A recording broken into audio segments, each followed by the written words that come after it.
Fridays, we're doing Tabletop Simulator now. Oh. Yeah, we finished that game of Eclipse in the end. We Yeah. got the second part Who done. won? It was exactly 2 sessions in the end. Each so far it's a game of 9 turns, and we stopped on 5. So, yeah, 2 sessions did it, and we're talking 3 hour sessions of an evening. So yeah, I came last. Yeah, as expected.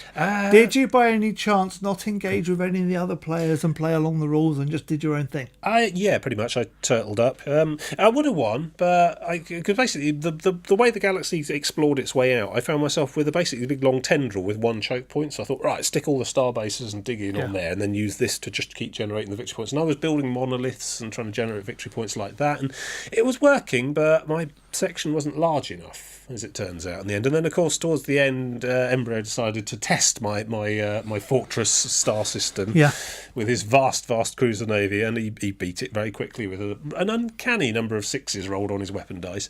So that didn't help either. So I ended up last, and I think he ended up like second as a result. And I think Eskar was third, and I think Wish won in the end. And I think, to be honest, the reason Wish did that was because he had the largest territory at the start. I mean, there was a few aggressive moves here and there across the board. It wasn't a very fighty sort of game, but very good though. I enjoyed it. I came last, whatever.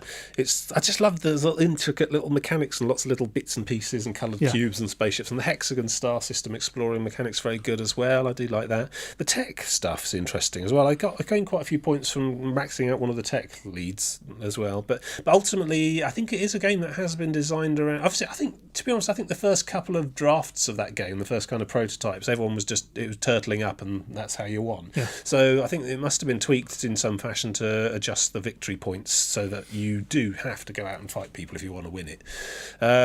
Just from territorial, because whoever's got the most territory is generating points off that territory. So obviously the more territory you've got, the better. But also the mechanic where you gain a bag of tokens to choose from when you've been in fights. So depending, if you're in a fight, there's 1 token you can choose from. If you won, then you add another couple of tokens, and if you beat so-and-so other types of craft, then and those tokens really do add up to victory points in the end. So, there is a lot to be said for just charging around, attacking people and winning. Even attacking people and losing, you're still going to get a choice of some victory points for participating in a fight, which is interesting. So, I guess if I play again, I'm going to have to tool up and attack people more, which I don't really like, but that's the nature of games. Sometimes it has to be done. Yeah. I tend to prefer cooperative games, really. I'm not really a fighty sort of person. So we played a couple of other things. We played something called Bang the Dice Game. You've heard of this? I have heard. It's very similar to Zombie Dice. Yeah. The basic core mechanic is that you're all cowboys. You've got a hidden role. One of them is a sheriff, and then there's a load of deputies. There's a renegade, and there's outlaws. And so the sheriff wins if he's the last player. No, the sheriff wins if he kills all the outlaws. The renegade wins if they're the last player alive. The outlaws win if they kill the sheriff, and the deputies win if they keep the sheriff alive. It's something like that. And these are handed out face down, except the sheriff, who's face up. Then you also have a character card which has certain number of life points and abilities on, and then basically gameplay takes place by rolling a bunch of different dice, and they've got symbols on. There's a 1 and a 2. That means you shoot the person either 1 space next to you or 2 spaces next to you, so around the table, either way. Then there's dynamite. If you roll a dynamite, you can't re-roll that dice, and if you get 3 dynamites, you take some damage in your turn ends, a bit like the shotguns, the zombies in or Zombie Dice, whatever. Yeah, Dalek dice.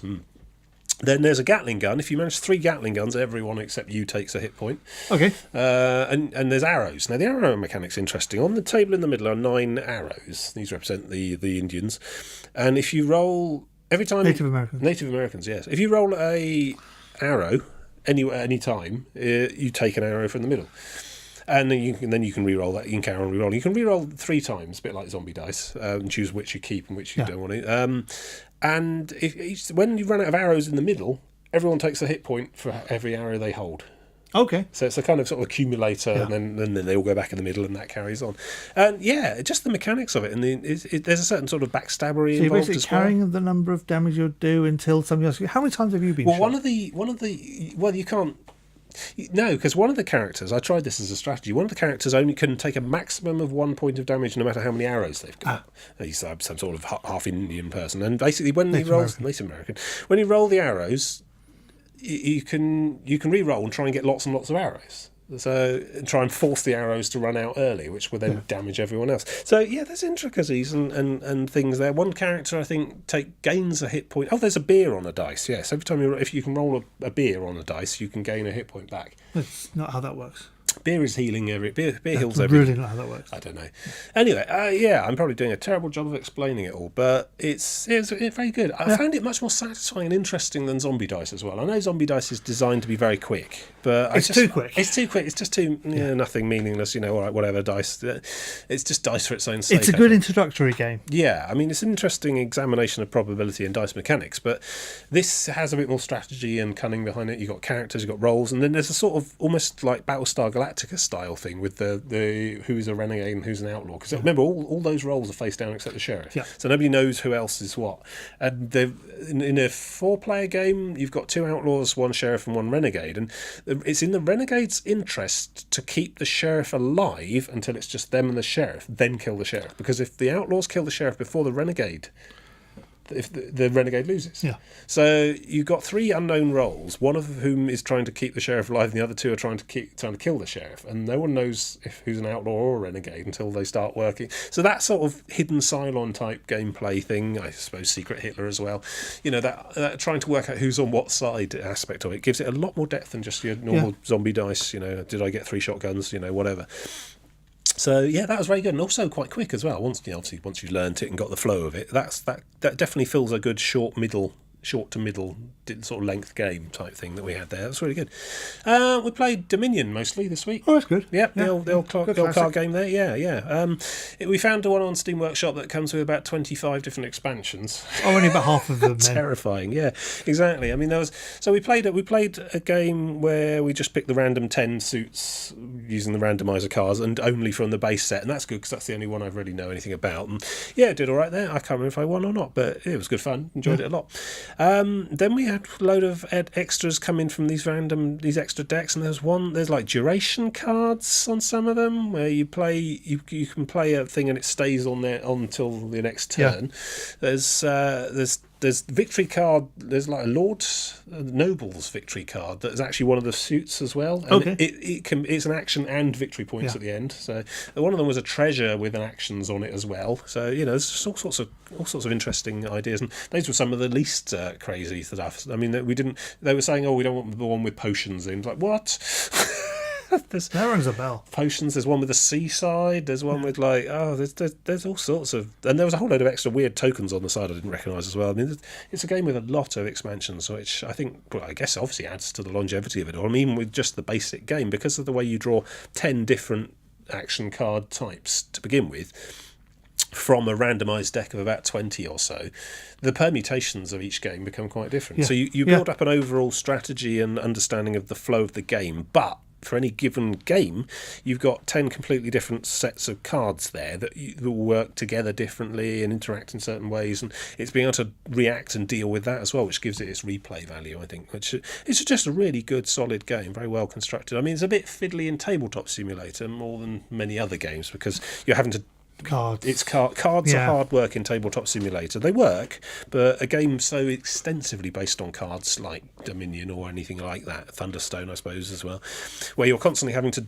reshuffle and redeal and deal, reshuffle, deal, reshuffle constantly as you're going around the whole time. It's not just we'll deal some cards out at the start and then there's a stack and occasionally you'll pick one, like in Waterdeep or something. Or even in Magic. Yeah, the cards are constantly on the move in Dominion, and that gets a bit. We were picking the whole stack up instead of one card a lot, and trying to work out where to deal them to and flip them and stuff. Yeah, it was quite. We're getting the hang of it though. I mean, just the physical business of manipulating the pieces for a card game in Tabletop Simulator is perhaps not its forte. I mean, I think it's better with a board and pieces generally. It's sort of what it is designed for. Yeah, but it works. It works well enough once you get the hang of it, and very enjoyable. I like that a lot.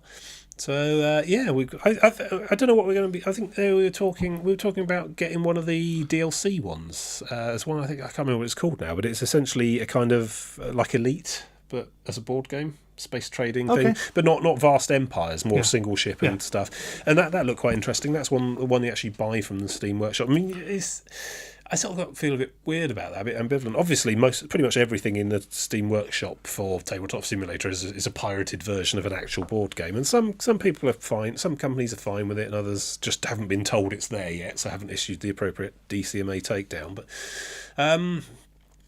But then they also sell actual board games as official board games through Tabletop Simulators. Any DLC, big sure. names? None I've heard of. No, I think they're all quite smaller game companies. But I don't know many, so I'm probably not the person to ask. But I didn't recognise any of the ones in their download store. But these will be just games people have come up with and are selling through the shop. Yeah. And only one person needs to actually own the thing. Oh, that's good. Yeah. So I think Emre was going to get that one and perhaps. We'll give it a go. Yeah. See how that is. I sort of feel, I feel like I ought to be contributing in some fashion, but yeah. But then what would be the point? I don't know many people in real life, as it were. Don't go out much, so there wouldn't really be a lot of point me buying all of these different board games, particularly since you own most of them. That's true. Or like the board game nights I do go out and play. Everyone's got all the board games already, so I wouldn't really. I don't know. I feel like I ought to contribute, but. I don't know. There's just a lot of free stuff out there, so try that. I know. Yeah. But still very impressed with the system and the engine itself, the platform. Tabletop Simulator, well worth the purchase. Oh, definitely. Yeah, if you remotely know anyone online you want to play board games with, it's the business for it. So yeah, I'm still quite hopeful about Twilight Imperium at some point. But I think we'll need to take a run up at that. It's probably not as bad as you think. I got a suspicion. I think it's that sort of wall of rules reading, isn't it? Yeah. That crack it all out of the box, press the pieces out, and there's just hundreds of bits. And what was that one we were playing? Prodigal's Club? Were you there? No, you must have missed that one. Prodigal's Club's fascinating. It's essentially 3 different board games you play all at the same time, all of which contribute to your final score. and some of it's the backstory is that you're a sort of Bertie Wooster type out to ruin your fortune in a Brewster's Millions kind of way, and you do this in 3 different arenas. One's stock market. I think there's a property thing, and then there's a society bit. And each of these games has slightly different mechanics and different rules, and you're trying to play them all at the same time. It's a worker placement thing. You've got little top hats you put on different areas, a bit like Waterdeep. Yeah. But each of the different 3 different arenas, as it were, plays in a slightly different way, and your final score is the one you did worst at. Okay. Which compels you to try and pay attention to all 3 or 2. I mean, the simple version has 2 of the different boards you play at the same time, or the super duper version where you play 3 at once. And I forget the specifics of the individual boards in question, but they require you to bring quite different tactics and skills to 3 different board games all going on at the same time, and that was absolutely bonkers. But then, as we were playing, as you get going, the flow picks up. You get the turn sequence on the go, and by the time you're into the sort of 8th or 9th round, you understand how to play it, and then you'll put it away in the box and not come back to it for another 4 months. Game replay. Yes. It's a hobby that doesn't really reward diversity. You get good and practiced and know certain games well. Well, it's like Lords of Waterdeep. We played that how many times? We played that one a lot. We play that a fair bit, and on Tabletop Simulator as well. We play it a fair bit too. Yeah, but that's because it's nice, well known, easy to explain, easy to get into game. Yeah, so the pickup, when we pick it up and try and play again, because we've been playing it fairly recently, it's not so bad. But we start to understand the ways to play it well, what each Lord card means, and determines in strategy, and how best to work with that. What's a good move to do? Where do you want? When do you want to steal the first turn marker, or when's not a good time for that? These sorts of things. But then if you're playing, Eclipse, I don't know, we enjoyed it certainly, but there's so many other games to try, so I'm not sure when we'll be back to Eclipse again, and at that point we're going to... But then I think we sort of picked it up relatively quickly, because it is not actually that difficult. Yeah. But yes, lengthy. It took 2 sessions. I imagine Twilight Imperium can't be that much more complicated, because fundamentally it's a similar kind of game. It's space empires, spaceships, hexagons, space sectors. It's slightly more complicated and grander in scale. Yeah. Well, I'm looking forward to trying it. And the box is a lot bigger. Well, quite, yeah. But we found a module on Steam, so we'll give it a go at some point, I'm sure. It probably lasts you 3 plays. It's not as bad as people say. Well, that was the good thing about Eclipse as well. We thoroughly tested the load and save feature, which is great. Like I say, like I said before, it trumps physical gaming in that sense, because you can just take a snapshot of the world and then immediately fire that straight back up again. Yeah. Whereas, otherwise you'd have to leave the board on a table somewhere, and next time you'll get to together. Hopefully no one's fiddled with it and you can remember what you were doing. So it allows for much longer sorts of games to be played over multiple sessions very well. I'm very impressed. Yeah, very impressed with that. So yeah, I think we're definitely going to be tabletop simulatoring for quite a while, mostly because I'm just not that fascinated by MMO projects.